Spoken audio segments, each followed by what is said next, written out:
अत्यंत सुख फल प्राप्ति के लिए आज की कहानी को अंत तक जरूर सुने।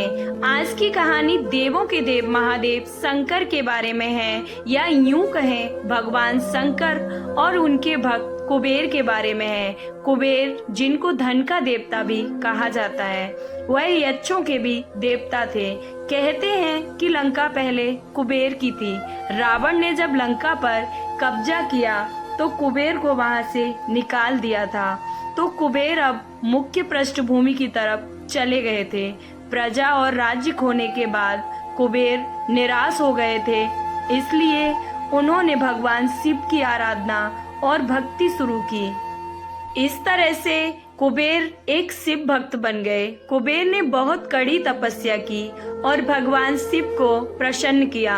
भगवान शिव ने उनकी तपस्या से प्रसन्न होकर एक नया राज्य दिया और संसार का सारा धन उनको दे दिया। इस तरह से कुबेर धन के देवता बन गए और लोग धन और कुबेर को एक समान मानने लगे। संसार का सबसे धनी व्यक्ति बनने के बाद कुबेर भगवान शिव को बहुत कीमती वस्तुएं चढ़ावे में चढ़ाने लगे। धीरे धीरे कुबेर को लगने लगा कि वह शिव का इतना महान भक्त है और वह इतनी सारी मूल्यवान वस्तुएं भगवान शिव को चढ़ाता है। लेकिन सत्य तो यह था कि भगवान शिव ने कभी भी उसकी चढ़ाई विभूति के अलावा किसी और वस्तु को छुआ तक नहीं था।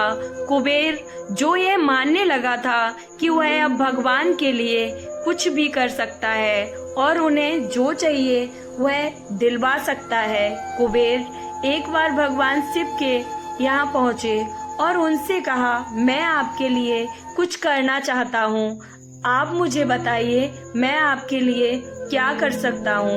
भगवान शिव ने कहा, तुम मेरे लिए कुछ नहीं कर सकते हो, क्योंकि कुछ करने के लिए मेरी कोई आवश्यकता ही नहीं है। लेकिन कुबेर शिव जी से बहुत आग्रह करने लगा कि वह उनके लिए कुछ करना चाहते हैं। दरअसल यह कुबेर का अहंकार ही बोल रहा था। भगवान शिव ने अपने भक्त को सही मार्ग पर लाने के लिए एक लीला रची। शिव ने कहा, देखो कुबेर, मुझे तो कुछ भी नहीं चाहिए। अगर तुम करना ही चाहते हो तो वह जो बालक है, भगवान शिव ने गणेश जी की तरफ इशारा करते हुए कहा, वह हमेशा भूखा रहता है। उसे एक दिन अच्छे से पेट भरकर खाना खिला दो, बस इतना मेरे लिए काफी होगा। कुबेर ने मन ही मन सोचा कि भगवान ने मुझसे मांगा भी तो क्या मांगा, एक बच्चे को खाना खिलाने का। बस यह सोचकर कुबेर गणेश जी को अपने साथ भोजन कराने के लिए ले गए। शुरू में कुबेर ने अपने कुछ रसोइये द्वारा खाना बनवाकर गणेश जी को स्वादिष्ट खाना परोसा, लेकिन उसने देखा कि गणेश जी बस खाते ही जा रहे हैं। तो उन्होंने कई सैकड़ों रसोइयों को बुलाकर प्रचुर मात्रा में खाना बनवाना शुरू रखा। एक तरफ खाना बनता जा रहा था और दूसरी तरफ गणेश जी उसे खाते जा रहे थे। गणेश जी को इतना खाते देख कुबेर जी को चिंता बढ़ने लगी।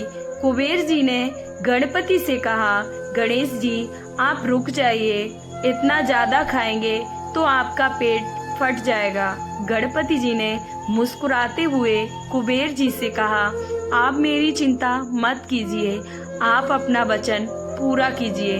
मुझे भूख लगी है, मुझे खाना खिलाइए। कुबेर का अहंकार खत्म करने के लिए गणेश जी ने इतना खाना खाया कि कुबेर का सारा खजाना खत्म हो गया। यहाँ तक कि कुबेर को दूसरे लोगों से भी खाना मंगवाना पड़ा।